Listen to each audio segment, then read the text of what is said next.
Buenas tardes.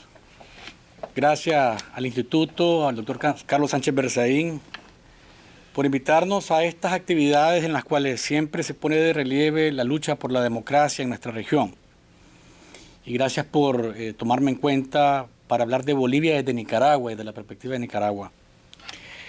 El 11 de abril del 2017, Edén Pastora, conocido como el mítico Comandante Cero, una de las más controversiales figuras de la política en Nicaragua, me brindó una entrevista a propósito del anuncio de la aprobación de la NICA-AT, en la cual defendía al régimen totalitario de Daniel Ortega, afirmando que no era dictador y que en Nicaragua no había ninguna dictadura, sino un gobierno que llevaba 40 proyectos sociales y que eso provocaba el odio de Washington y sus operadores en Nicaragua porque no concebían que un gobierno de izquierda con pocos recursos estuviese respondiendo a las demandas de la población.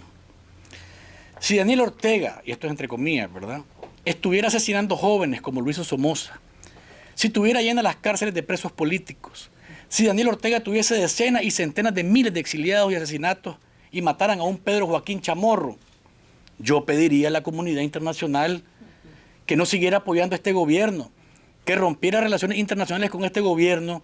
Y eso no sería injerencismo, porque injerencismo es hacer leyes desde fuera que nos bloqueen, me respondió Pastora en esa entrevista. 1 año y 7 días después estalló la rebelión de abril. Y Ortega hizo todo lo que mencionó Pastora, como elementos para considerar una dictadura y pedir apoyo internacional. Pero en lugar de cumplir con lo dicho en la entrevista, se cuadró frente al vetusto dictador Ortega y su consorte, la maléfica Rosario Murillo, y les dijo que estaba en disposición de armarse y encabezar una operación limpieza al mejor estilo de la que ejecutaba Somoza para sofocar las protestas en las calles. Así lo confesó el mismo Edén Pastora en medios oficialistas y paradictatoriales, con el pecho hinchado de orgullo, como un ampón enseñando a sus amos las cabezas de sus enemigos. Mató a decenas de ciudadanos que solo pedían un cambio de dirección en el país. Menciono el ejemplo de Pastora porque las justificaciones para no considerar dictadura a un régimen son muchas veces antojadizas, convenientes y manipulables. A veces va a depender del foco con el que se observe al régimen o desde la posición que se tenga al momento de hacerlo.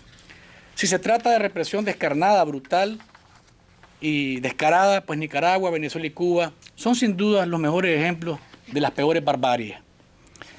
Los 3 han sido excluidos de participar en la Cumbre de las Américas simple y sencillamente porque no son regímenes democráticos, sino autocracias que aplastan derechos y libertades.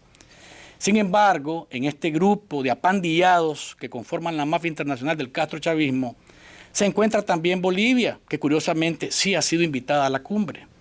A lo mejor porque algunos estiman que como lo hacía Pastora, mientras no haya jóvenes muertos en las calles, presos políticos sufriendo indecibles torturas y miles de exiliados, pues entonces no se trata de una dictadura. Visión completamente errónea, porque el movimiento al socialismo que desgobierna desde La Paz también ha incurrido en delitos graves como los dirigidos por Díaz-Canel, por los Maduro y por los Ortega Murillo. Y no es una afirmación sin fundamento. Lo decía Eva hace unos minutos.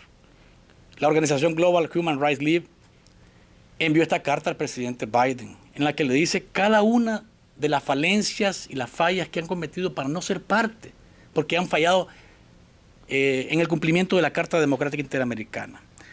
En Bolivia, como en Nicaragua, hay presos políticos, entre ellos periodistas, defensores de derechos humanos, activistas políticos, exmilitares y hasta un expresidente constitucional, como es el caso de Yanina Áñez. Además, hay miles de bolivianos pidiendo asilo político en otras naciones, como ocurren con cubanos, venezolanos y nicaragüenses. El pasado 13 de abril, Estados Unidos presentó un informe anual sobre derechos humanos en el que expresó preocupación por torturas, ejecuciones y represión que perpetraron en varios países del mundo. Este documento del Departamento de Estado, relativo al 2021, además de mencionar a Rusia, Cuba, Nicaragua y China, naciones en las que se violan los derechos humanos, hay un apartado dedicado a Bolivia.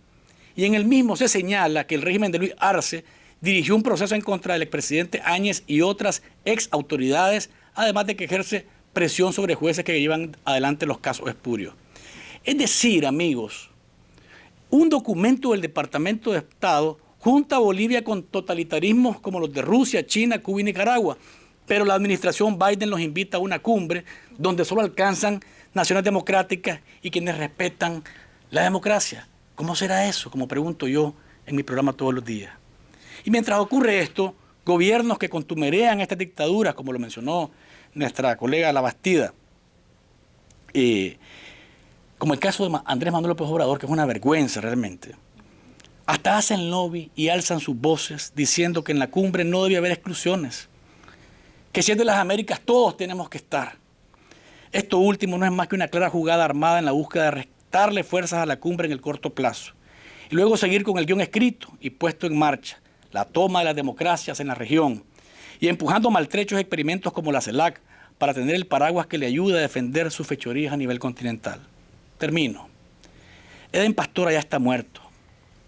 Pero mientras situaciones como esta se mantengan, ese criminal confeso que juraba que sería el primero en pararse contra Ortega si se convertía en un dictador como Somoza, seguirá matando a jóvenes, encarcelando y torturando a nicaragüenses y mandando a miles al exilio. Porque no mata a inocentes que se paran contra la dictadura, sino que defiende al gobierno que según él es de los pobres, que lleva adelante 40 proyectos sociales, labor por la cual provoca el odio del imperio y sus servidores locales en Nicaragua. Bolivia tampoco debe ser invitada a la cumbre porque es con todas letras otra dictadura. Muchas gracias.